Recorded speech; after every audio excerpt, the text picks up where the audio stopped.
आज पेरेंट्स और स्टूडेंट्स दोनों अवेयर हैं, फिर भी ओवरवेल महसूस करते हैं।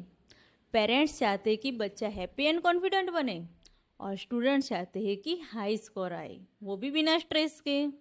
लेकिन प्रेशर हर तरफ बढ़ रहा है। मैंने भी ये महसूस किया है, जब बच्चा ध्यान नहीं देता और बात नहीं मानता तब गिल्ट और कन्फ्यूजन बढ़ जाता है। फिर समझ में आया, पेरेंटिंग और स्टडी दोनों की सक्सेस की है कनेक्शन एंड राइट माइंडसेट। और यही प्रॉब्लम मैं सॉल्व करती हूँ।